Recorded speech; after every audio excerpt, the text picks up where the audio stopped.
Il était une fois un terrible ogre qui vivait tout seul. Ce qu'il aimait le plus au monde, c'était manger les petits enfants. Chaque jour, il venait en ville avec son grand couteau et attrapait quelques enfants. L'ogre, affamé et en colère, grognait. « Crac et croc, si maintenant je rencontre quelques enfants, je les dévore à belles dents. » Loin de là, El cultivateur et sa fille Zeralda n'avaient jamais entendu parler de cet ogre. Zeralda, qui avait 6 ans, aimait beaucoup faire la cuisine. Une fois par an, le cultivateur allait à la ville pour y vendre ses produits. La veille du jour du marché, il appela sa fille et il lui dit « Zeralda, je me sens bien bas.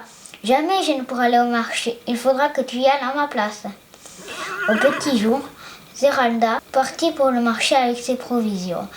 Mais ce matin-là, l'ogre rôdait dans la région plus affamé que jamais. Il se cachait pour l'attendre. « Ah, voilà enfin un petit déjeuner !»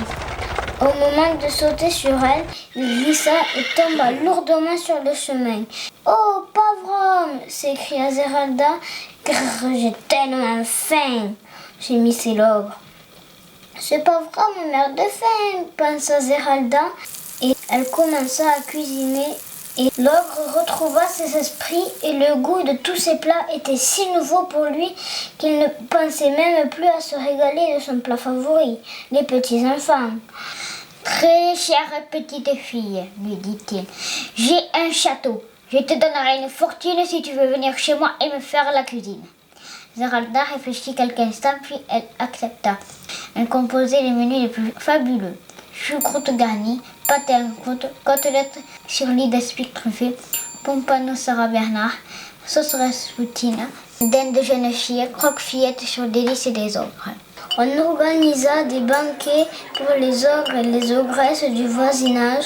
Délicieux, extraordinaire, tout simplement divin. Maintenant, il n'avait plus envie de dévorer des enfants. Et comme il n'avait plus de danger, les villageois recommencèrent à vivre comme autrefois. Les années passèrent. Zeralda devint une belle jeune fille. Ils devinrent amoureux et se marièrent et eurent un grand nombre d'enfants. On peut donc penser que leur vie fut heureuse jusqu'au bout.